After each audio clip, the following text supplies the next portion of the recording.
அஸ்ஸலாமு அலைக்கும் வரஹ்மத்துல்லாஹி வபரகாத்துஹு. தினமும் ஒரு ஹதீஸ். பாங்கு சப்தத்தை நீங்கள் செவியுற்றால் பாங்கு சொல்பவர் சொல்வதை போன்று நீங்களும் சொல்லுங்கள் என்று அல்லாஹுவின் தூதர் ஸல்லல்லாஹு அலைஹி வஸல்லம் அவர்கள் கூறியதாக அபூ சயீத் அல் குத்ரி ரதியல்லாஹு அன்ஹு அவர்கள் அறிவிக்கிறார்கள்.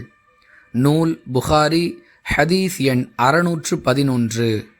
மற்றொரு அறிவிப்பில் பாங்கு சொல்பவர் ஹய்யா அலஸ் ஸலாஹ், ஹய்யா அலல் ஃபலாஹ் என்ற வாசகங்களை சொல்லும் பொழுது லா ஹவுல வலா குவத இல்லா பில்லாஹ், அதாவது நன்மையை செய்வதாக இருந்தாலும் தீமையை விட்டு விலகுவதாக இருந்தாலும் அல்லாஹுடைய உதவி இல்லாமல் நம்மால் செய்ய முடியாது என்ற கருத்தில் இந்த வாசகங்களை நீங்கள் சொல்லுங்கள் என்று அல்லாஹுவின் தூதர் ஸல்லல்லாஹு அலைஹி வஸல்லம் அவர்கள் கூறியதாக உமர் ரதியல்லாஹு அன்ஹு அவர்கள் அறிவிக்கிறார்கள்.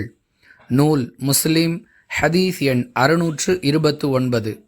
அன்பிற்குரிய அல்லாஹுவின் நல்லடியார்களே, பாங்கு சப்தத்தை கேட்பவர் அந்த பாங்கிற்கு பதில் சொல்ல வேண்டும் என்பது இந்த 2 ஹதீஸுகளும் நமக்கு சொல்லக்கூடிய பாடம். எவ்வாறு பதில் சொல்வது என்பதற்கு விளக்கமாகவும் இந்த 2 ஹதீஸுகளும் அமைந்திருக்கின்றன. பாங்கு சொல்பவர் எந்த வாசகத்தை சொல்லுகிறாரோ அதையே நாம் திருப்பி சொன்னாலும் பாங்கிற்கு பதில் சொன்ன நன்மையை பெற்றுக்கொள்ளலாம். மாறாக ஹய்யா அலஸ் ஸலாஹ், ஹய்யா அலல் ஃபலாஹ் என்ற வாசகங்களுக்கு லா ஹவுல வலா குவத இல்லா பில்லாஹ் என்று சொல்லுவதும் பாங்கிற்கு பதில் சொல்லக்கூடிய மற்றொரு வகை என்பதை முஸ்லீமில் இடம்பெறக்கூடிய ஹதீஸ் நமக்கு தெளிவுபடுத்துகிறது.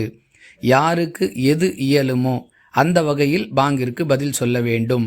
மற்றபடி சாப்பிட்டு கொண்டிருப்பவர் பாங்கு சப்தத்தை கேட்டால் சாப்பிடுவதை நிறுத்திவிட வேண்டும்.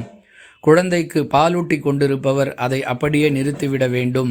ஒலு செய்து கொண்டிருப்பவர் பாங்கு சப்தம் கேட்டால் அதை நிறுத்திவிட வேண்டும் என்றெல்லாம் பல்வேறு மூட நம்பிக்கை சார்ந்த கருத்துக்களை இஸ்லாமியர்கள் உணர்ந்து வைத்திருக்கிறார்கள். இவற்றிற்கும் இஸ்லாத்திற்கும் எந்த சம்பந்தமும் இல்லை. பாங்கு சப்தத்தை கேட்பவர் பாங்கிற்கு பதில் சொல்ல வேண்டும் என்பதே இஸ்லாம் நமக்கு சொல்லக்கூடிய பாடம். வாஹிரு தஅவானா அனில் ஹம்துலில்லாஹி ரப்பில் ஆலமீன். அஸ்ஸலாமு அலைக்கும் வரஹ்மத்துல்லாஹி வபரகாத்துஹு.